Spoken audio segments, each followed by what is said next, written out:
Hello, Vlogalogue. How are you doing today? Good, I hope.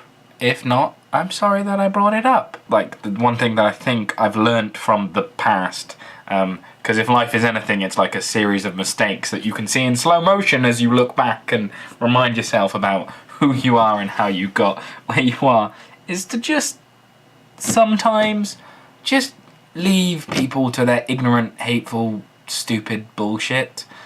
And wow, that didn't sound opinionated at all, Niall. Well done, as usual, for being the partial, impartial, and balanced member of Vlogalogue. So I spent most of my life in an extremely conservative, small c conservative, like little plot in England known as Herefordshire, where people are openly classist and racist and sexist, and that's just how things roll there, you know?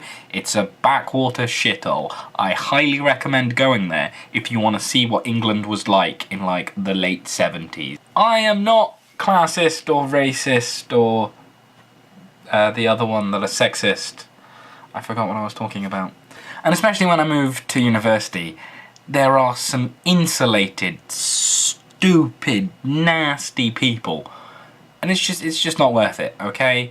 Some people's opinions are just wrong. That's just something you have to live with, okay? Okay.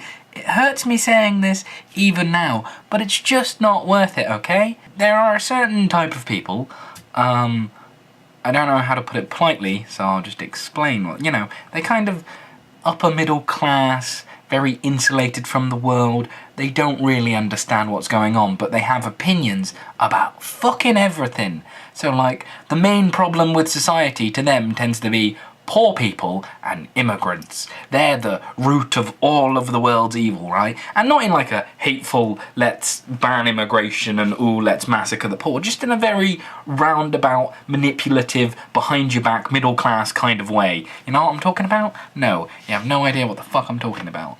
But, so, these people piss me off, so I'd get quite confrontational about it and be like, what you're saying is wrong. I don't mean it in a nasty way, I'm not trying to undermine your entire belief system.